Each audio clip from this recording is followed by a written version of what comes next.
Welcome back to another adventure to the top. Today, we're going to explore what it means to be first. We're also going to talk about the cost that comes with getting there first.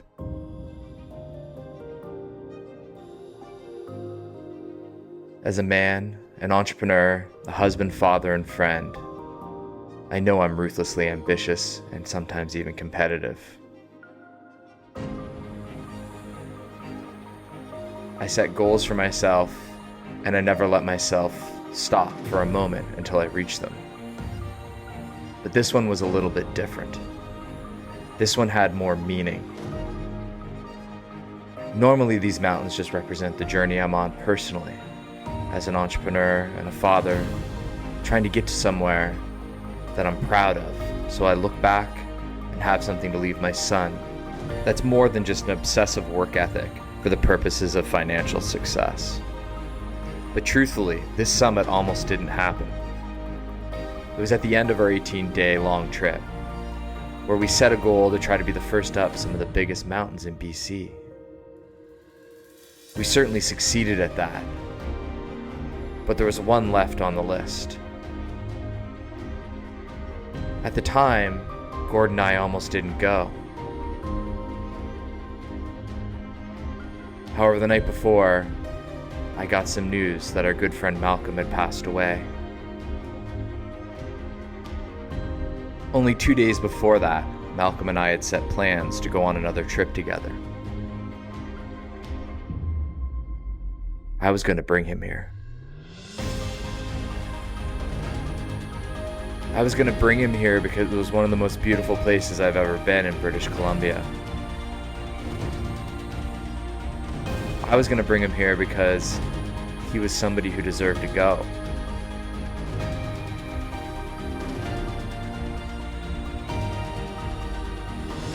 I was going to bring him here because I wanted to share it with him and see that look on his face when we finally made it to the top together.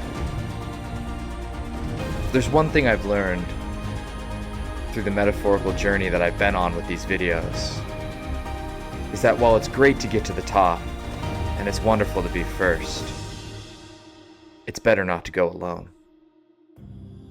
Welcome to First to the Top. What's up, guys? My name's Kyle. That's my 2023 Jeep Gladiator Alu cab. I'm here with Gord from City Escape Adventures, and if you've been following along, you know that we've done about 6 summits in 6 days. Well, today is the grand finale. This should be, if I'm counting correctly, our 7th summit. This one's a big one. I was up here once last year. It's the highest road you could off-road in all of Canada, and hopefully we don't hit the snow. We saw a couple side-by-sides going up ahead of us, so that's a good sign. Let's get to it and see how far up this mountain we can get. Gord, are you stoked for this one? Yeah, I haven't been up this one. Definitely stoked to go up this one. Yeah, this one is life-changing. It should be a good time. Well, we went way out of our way to get here, so Yeah. We were supposed to go home, but the addiction keeps going. So it's, I guess, one last shot or one last whatever you want to call it, and then we're going home getting ready for B-Corps, and I know you're continuing on to one more spot. So this will be the last one for me. Looking forward to it. Let's go. Let's go. You know what they say? Don't be last. Be highest. Something like that. We're going.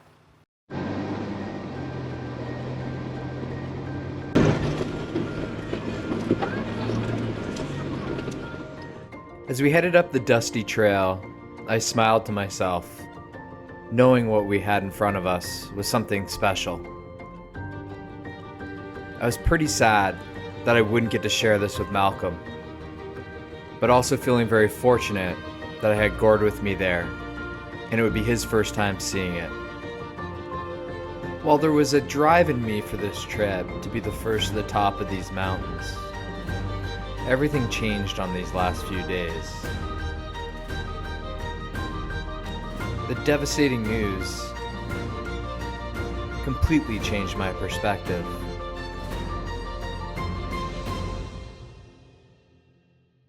And while I wanted to be first to the top, it wasn't so important anymore. As the mountains peeked through the trees, and I began to fall into the oh-so-familiar rhythm of the trail. I knew that what we were doing was more than just climbing a mountain. Gord came along with me on this 10-hour detour so that I could get to the top of this to honor a friend. In fact, this was now about honoring two friends. And that's something, to me, which is most important, along with honoring the great outdoors that we have here in British Columbia.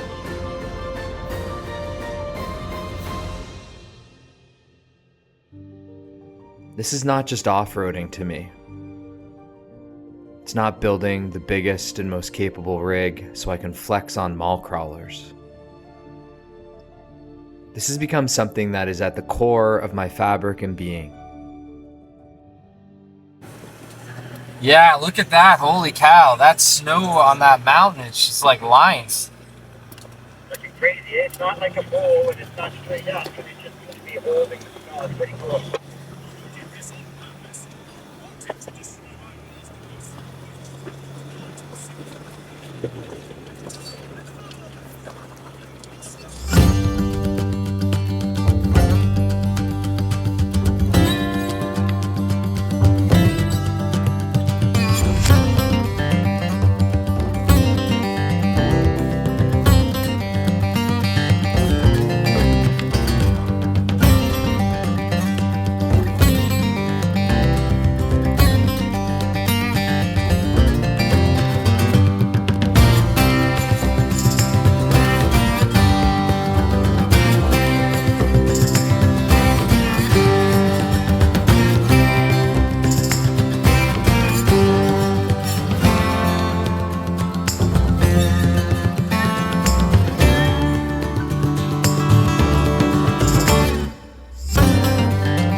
As we arrived in the subalpine, something I worried about started to become a reality. You see, it was very early season, and that's necessary if you want to be the first to the top. However, it's always a gamble. It's a gamble because the snowmelt this year was much later than others. And it's been that way for the entire trip. We knew we would be dealing with snow, and I feared that the snow would stop us from meeting our goal. This is something I didn't want to stop and think about. It was unfathomable to me that we would not make it to the top today. So we did what you're supposed to do when you face adversity. We just kept going. Anytime you go through a hard time, there's no magic to it. You just keep going. Low and slow. You don't need to be the first one to get there. And it's not a race. You just have to keep moving forward. And as you do, the world opens up and you start to see the views that mean so much.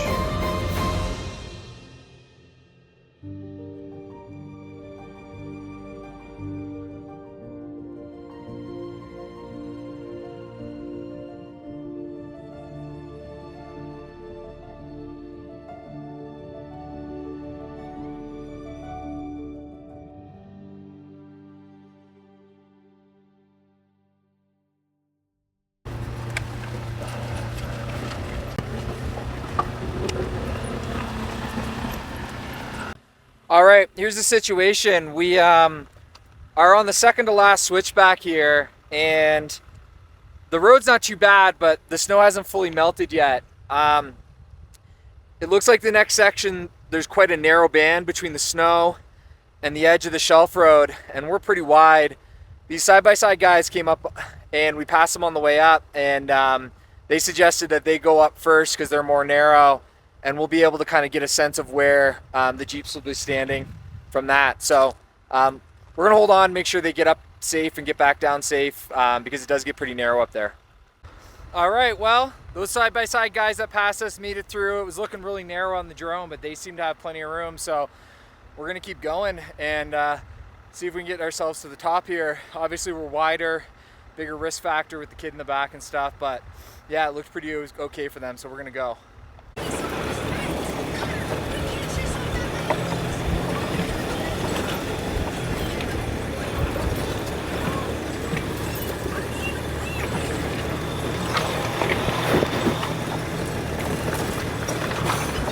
This is where it started looking really narrow on the drone, so hopefully we're okay to fit through here. This is generally a fairly wide road, so I think it should be okay, but let's see.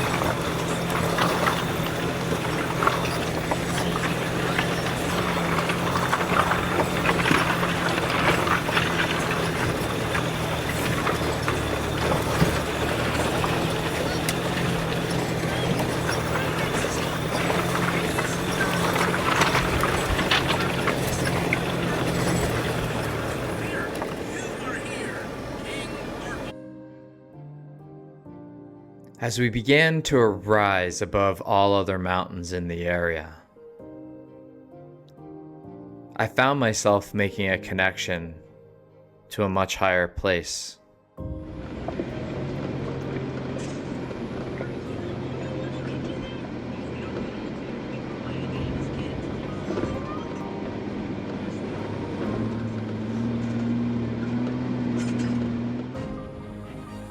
This is something that's happened to me before, and it's a big reason why I climb these mountains.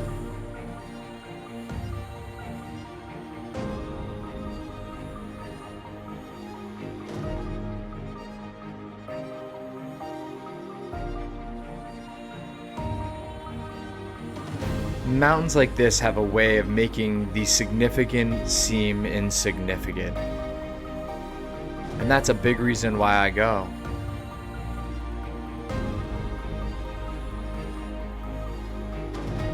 It doesn't remove the pain, the struggle, but it helps you rise above it. And that's all we can ask of ourselves and those around us. When things get hard, we just keep going, and we find a meaning that is bigger than ourselves. I know that's brought me through some of the hardest things I've dealt with in my life. All right, I think that was the worst part of this section. And I hope that these videos can help you overcome those narrow shelf roads and difficult terrain.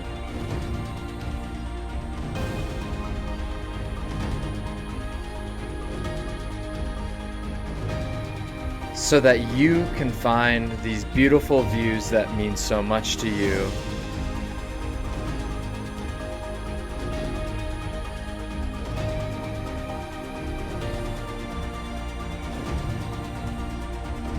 And bring along people with you who also deserve it while you can.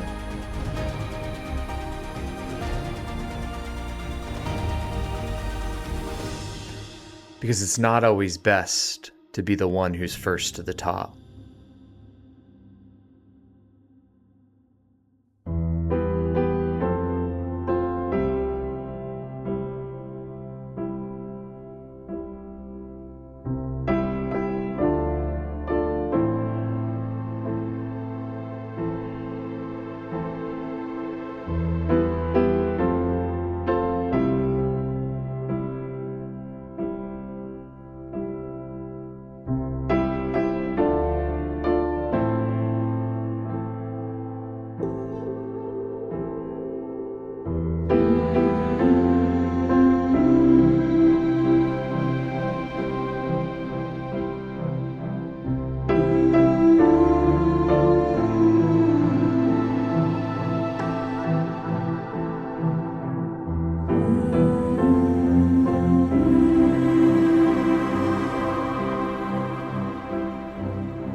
this though.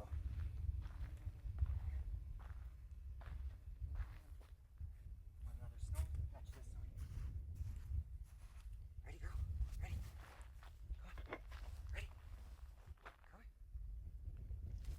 Good one. Ready? Make it smaller. Ready? That's cool. So Gord, was I lying when I said it's life-changing up here? Yeah, you were lying. I was lying? Yeah. You're always lying. And then we get up here and it's beautiful. What a view, hey? Yeah. Thanks for pushing first through that snow, buddy. Teamwork, bro. Teamwork, Teamwork. Yeah, this was worth it. By far. Yeah, Unbelievable. Like the snow hanging over it. Just yeah. wild. And no forest fires this year. Last year I came up, there were forest fires, so it was a Yeah. little hard to see the view. Well, I'll tell you, it was kind of cool how we worked as a team to get up here and then pushed on when some of the other guys even stopped, right? So Yeah. when I mean the other guys, there was what? 3 side-by-sides. That's right. Well, it was a teamwork with them too, because we let them go at first so that we could judge the narrowness of the road. But then at the top, when they got stuck, we pushed through with the lockers. There so, you go. Yeah, and then they stopped and we pushed on. So Yeah. worked pretty amazing. Yeah, I'm really glad I came here. This is really the one I wanted to do. Yeah. I hadn't done it before. Yeah. Now it's off the checklist, and honestly, I'm glad we pushed on. That's what 'cause we it's do a out long here. drive. It's a That's long what we drive, do. man. You share some with me, I share some with you. It's beautiful. Yeah. And if you guys are looking to come to BC, what you should know is Gord runs City Escape Adventures. He takes people out on tours, and he acts as a guide. He's got a whole other Gladiator built out just like his. And you too can come to British Columbia and come to some beautiful places. Contact Gord, the homie here. He'll treat you right. Hey, nice plug, but I got to be honest with you. You guys can get out with Kyle too. I mean, Kyle's fantastic at what he does. The photography work, especially the cinematic stuff, is second to none. And I've watched a lot of YouTube channels, and I got to say, this guy's climbing the ladder. He's going to be definitely #1 in the cinematic stuff. You feel the Keep it up. bromance? You feel the Keep it bromance going. forming? Maybe Keep it there's a going. match made in heaven Right, happening there you here. go, brother. There All you go, brother. right. Well, we made it to the top. You guys know the rules. Like, subscribe, leave a comment. We'll see you at the top.